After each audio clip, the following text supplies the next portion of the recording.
Bismillahirrahmanirrahim. Assalamualaikum warahmatullahi wabarakatuh.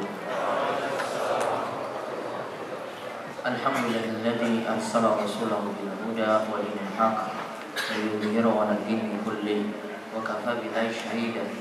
Wa asyhadu an la ilaha illallah wahdahu la syarika lah iqraran bi wa tauhidan. Wa asyhadu anna Muhammadan 'abduhu wa rasuluh. Allahumma shalli ala nabiyyina Muhammad wa ala alihi wa tabi'ahu bi ihsan ila yaumil. Allahumma inna nas'aluka ilman nafi'a wa rizqan thayyiban wa amalan mutaqabbala. Allahumma inna na'udzubika min zawali ni'matik wa tahawuli afiyatik wa fujaati nikmatik wa jami'i sakhatik. Allahumma inna na'udzubika min ilmin la yanfa' wa min qalbin la yakhsha wa min nafsin la tashba wa min da'watin la yustajabu laha. Baik, Bapak Ibu, ikhwani fiddin wa akhwati fillah, rahimani wa rahimakumullah. Kesempatan malam hari ini kita mendapatkan nikmat dari Allah Subhanahu wa taala. Selepas maghrib kita dapat duduk kembali dalam majelis kita rutin setiap Kamis sore. Kali ini adalah pertemuan ke-27, masih membahas kitab Riyadhus Shalihin pada pembahasan kitab Al-Adhkar.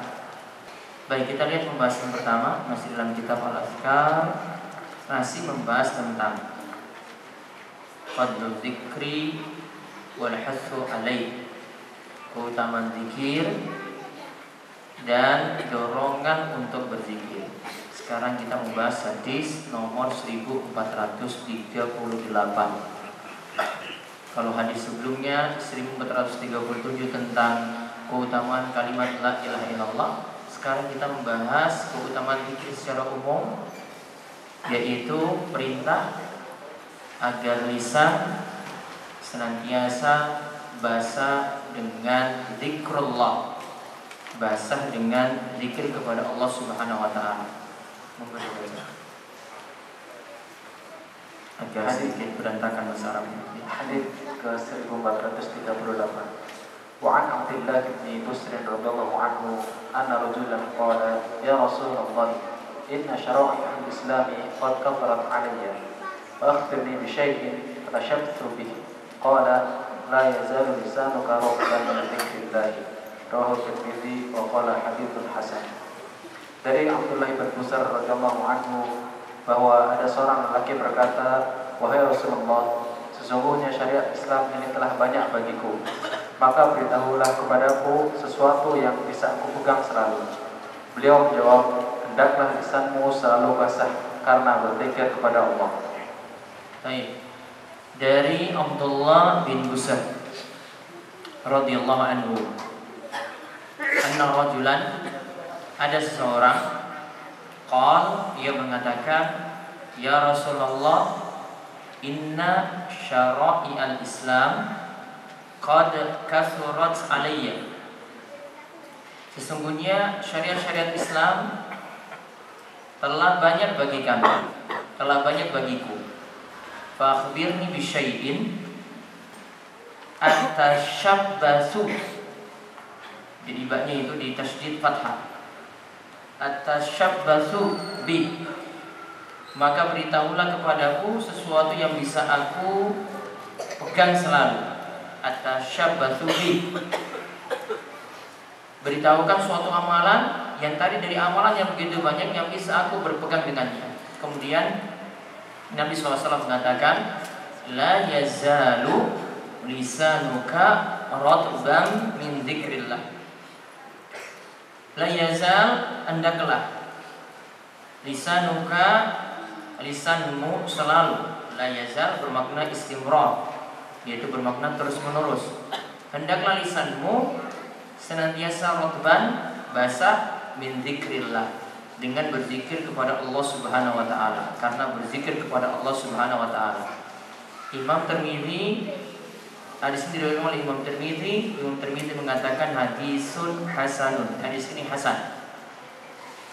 Ya, Imam Tirmidzi mengatakan hadis ini derajatnya itu hasan. Dan kesimpulan dari Al-Hafidz Abu Thahir, beliau mengatakan hadis ini juga adalah hadis yang hasan. Kita lihat faedah-faedah dari hadis yang ada. Faedah hadis. Yang pertama, hadis ini menunjukkan perintah untuk merutinkan zikir. Hadis ini menunjukkan perintah untuk merutinkan zikir. Kalau dikatakan lisannya senantiasa basah dengan zikir Allah, berarti diperintahkan untuk berzikir secara rutin. Dan ini juga semakna dengan ayat yang memerintahkan kita untuk banyak berzikir. Dan pada kesempatan-kesempatan sebelumnya telah dijelaskan di antaranya oleh Syekh Abdul Rahman bin Nasir As-Sa'di ketika menjelaskan yang dimaksudkan banyak berzikir itu adalah berusaha merutinkan zikir pagi, zikir petang, dan juga zikir pada waktu-waktu tertentu sesuai dengan yang disyariatkan, seperti zikir sebelum tidur, zikir bangun tidur, zikir ketika masuk masjid, keluar masjid, zikir ketika kita itu melihat hujan, dan seterusnya. Kalau orang merutinkan seperti ini, maka dia sudah disebut banyak berzikir. Kemudian yang kedua, zikir adalah bentuk ketaatan yang mudah dilakukan, akan tetapi berat di timbangan. Oleh karenanya Rasulullah Sallallahu Alaihi Wasallam mendorong kita untuk terus berzikir. Zikir itu adalah amalan yang paling ringan, mudah dilakukan, akan tetapi berat dalam timbangan. Hal ini sebagaimana telah dijelaskan ketika menjelaskan keutamaan bacaan Subhanallah wa bihamdi Subhanallahil azim. Di situ Nabi SAW menyebutkan bacaan ini punya keutamaan, ya, kalimatani khafifatani sakilatani fil mizani habibatani ila rahman, atau dengan lafaz yang nanti terbalik juga dengan itu, yaitu ada dua kalimat, yang itu dua kalimat ringan diucapkan maksudnya, namun berat dalam timbangan dan dicintai oleh Ar-Rahman, dicintai oleh Allah Subhanahu wa taala, yaitu bacaan Subhanallah wa bihamdi Subhanallahil azim. Ini menandakan bahwa bacaan ini ringan, dan secara umum zikir-zikir seperti itu, zikir itu adalah bacaan yang ringan.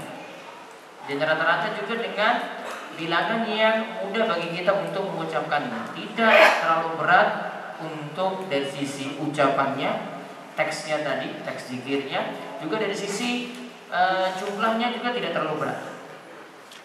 Sehingga ini nanti jadi perhatian, ya, para jamaah sekalian, ketika melihat suatu zikir kok jumlahnya itu aneh. Rata-rata kalau kita lihat zikir, ya paling Nabi SAW itu standarkan 100. Paling maksimal kita sering melihat seperti itu, seperti zikir pagi petang. Ada situ disebut zikir la ilaha illallah wahdahu la syarika lahul mulku wa lahul hamdu wa huwa ala kulli syai'in qadir. Taruhlah bacaan ini yang paling panjang, itu pun disebut sampai 100 kali. Juga ada lagi 100 seperti subhanallah wa bihamdi 100 kali. Ada juga situ bacaan istighfar pada zikir pagi petang juga 100 kali. Ada juga misalnya kalau rutinitas zikir habis sholat, seperti sholat sunnah yang khusus, seperti sholat duha, Nabi SAW menganjurkan juga ada salah satu bacaan dibaca setelah sholat duha, itu dibaca 100 kali, yaitu bacaan Allahumma gfirli wa tub alayya innaka antat tawwabur rahim. Allahumma gfirli wa tub alayya innaka antat tawwabur rahim. Ini hadis sahih diriwayatkan oleh Imam Bukhari dalam kitab Adabul Mufrad, menunjukkan bahwasanya ini juga jumlahnya 100 tadi, ini dibaca 100 kali, dan ini dibaca khusus untuk sholat duha tadi, yaitu bacaan untuk sholat duha setelah sholat duha. Nah, ini juga menunjukkan bacaannya distandarkan seperti itu sampai bilangan 100. Oleh karena itu kalau kita melihat ada zikir-zikir dengan bilangan-bilangan cantik, misalnya 1999, misalnya kadang ditemukan pada bacaan Asmaul Husna diawali dengan panggilan huruf nida, ya. Misalnya memanggil dengan ya Muhaimin, ya Muhaimin, ya Muhaimin. Ini kadang kalau Bapak Ibu melihat pada buku-buku Asmaul Husna yang tersebar, itu dibuat dengan bilangan-bilangan tertentu yang ini kalau mau dicek tidak ada dasarnya sama sekali. atau ada yang dengan panggilan ya Razzaq, ya Razzaq, ya Razzaq, atau ya Jabbar, ya Jabbar, ya Jabbar, ya Jabbar. Maka dengan bilangan seperti ini kita dapat menilai bahwasanya ini adalah suatu zikir yang sebenarnya dibuat-buat tanpa ada landasan sama sekali dari yang Nabi SAW tetapkan. Jadi intinya zikir ini suatu yang mudah untuk diucapkan. Jadi kalau ada yang sampai itu memberatkan kita, maka zikir ini dapat dikatakan itu bermasalah. Karena contohnya saya di sini, Nabi SAW itu menganjurkan kita memperbanyak zikir karena zikir itu ringan dan mudah untuk lisan kita untuk mengucapkannya. Yang ketiga disebut zikir jika menggerakkan lisan. Adapun jika berzikir dengan batin tidaklah disebut kalam atau kalimat yang diucap. Ini kaidah penting untuk memahami zikir. Zikir disebut kita itu berzikir kalau zikirnya itu dengan lisan. Minimal itu mulutnya qomat kamil. Ya, namun kalau mulutnya cuma minggir saja, nggak ada yang bergerak di situ, di bagian mulutnya tidak ada bergerak, lalu cuma di batin saja, ya, cuma di batin saja, maka tidak dianggap sebagai bentuk zikir dan tidak disebut kalam. Di sini saya uraikan penjelasan beberapa ulama yang bisa dilihat di halaman berikutnya. Zikir dengan menggerakkan lisan atau lidah dibacakan. Zikir dengan menggerakkan lisan atau lidah. Ibnu Rushdi berkata dalam Al-Bayan wa Tahsil jilid 1 halaman 190 dari Imam Malik rahimahullah bahwa beliau ditanya mengenai bacaan yang dibaca dalam sholat, lantas tidak didengar oleh seorang pun, tidak pula oleh dirinya sendiri, dan lisan ketika itu tidak bergerak. Jawab Imam Malik, itu bukanlah qiraah atau membaca. Yang dimaksud dengan membaca adalah dengan menggerakkan lisan. Nah, kalimat penting dari Imam Malik ketika ditanya tadi, ada yang membaca sesuatu dalam sholat, lisannya tidak gerak, lalu dia cuma diam saja, suaranya dirinya tidak dengar, apalagi orang lain. Intinya di sini pada kalimat lisannya tidak gerak. Maka ketika itu Imam Malik mengatakan itu bukan disebut qiraah, itu bukan disebut membaca. Karena kalau disebut membaca minimal itu dengan menggerakkan lisan. Terus Al-Kasani dalam Bada'us Sunai berkata, membaca hendaklah dengan menggerakkan lisan atau bibir kala mengucapkan huruf. Jika ada yang mampu membaca namun cuma diam saja tanpa menggerakkan lisan dengan mengucapkan huruf, sholatnya tentu tidak sah. Begitu pula jika ada yang bersumpah tidak mau membaca satu surat pun dalam Al-Quran, lantas ia melihat Al-Quran dan memahaminya tanpa menggerakkan lisannya, ketika itu belum disebut membatalkan sumpah, karena saat itu yang terjadi hanyalah melihat, bukan membaca. Jadi kalau orang melihat saja, dia tidak menggerakkan lisannya, ini tidak disebut membaca. Ya. Misalnya ada yang dalam keadaan junub misalnya, terus melihat bacaan Al-Quran yang ada di tembok, atau mungkin ada Al-Quran yang terbuka, kemudian dia lihat saja tanpa menggerakkan lisan, tidak disebut membaca. Dia cuma lihat sekilas gitu lewat, oh ini bacaannya seperti itu. Dia tidak menggerakkan lisan, cuma melihat saja, maka tidak disebut membaca. Disebut membaca kalau minimal lisannya itu gerak. Terus disebutkan pula oleh Imam Nawawi dalam Al-Majmu' bahwa para ulama melarang orang junub untuk membaca Al-Quran. Namun mereka masih membolehkan jika orang yang junub tersebut melihat mushaf Al-Quran dan dia hanya membaca di dalam hati tanpa menggerakkan lisan. Jadi kedua hal tersebut berbeda. Tidak menggerakkan bibir atau lidah berarti tidak dianggap membaca. Kesimpulannya, tidak cukup mulut mingkem atau diam saat membaca. Yang tepat lidah atau bibir atau lisan digerakkan atau qomat kamil. Itulah baru disebut membaca jika dituntut membaca seperti membaca Al-Fatihah, membaca surat, dan membaca zikir. Nah, kalau kita disebut membaca, tadi ada perkataan sudah yang terakhir dari Imam Nawawi juga, ini menegaskan bahwasanya kalau membaca minimal mulutnya itu qomat kamil, ada yang gerak di situ. Kalau tidak ada, cuma dalam batin saja, maka tidak dianggap. Ini termasuk untuk membaca Al-Fatihah. Ini termasuk juga untuk membaca surat-surat. Ini juga termasuk untuk membaca zikir-zikir, baik yang ada dalam sholat, begitu juga ketika kita diperintahkan ba'da sholat atau di luar sholat, kita diperintahkan baca zikir, maka mulutnya itu minimal qomat kamit itu yang diperintahkan. Adapun tadi kata Imam Nawawi sebutkan orang junub dilarang baca Al-Quran. Namun mereka masih membolehkan jika orang junub itu lihat Al-Quran. Tadi seperti saya sebut, lihat Al-Quran, lihat ini mushaf Al-Quran, namun dia tidak ikut membacanya, cuma melihat saja. Atau dia hanya membaca dalam hati. Berarti membaca dalam hati tidak dianggap baca. Nah, sehingga kita kembali ke pembahasan yang pernah kita bahas tentang perihal dalam sholat, tentang hukum membaca doa dengan bahasa non-Arab. Mari saya sebutkan beberapa perkataan di antaranya ulama Syafi'iyah. Apa kesimpulannya? Boleh atau tidak membaca doa bahasa Indonesia dalam sholat? Tidak dibolehkan. Bahkan Imam Al-Khatib Asy-Syirbi katakan sholatnya batal. Itu kalau baca.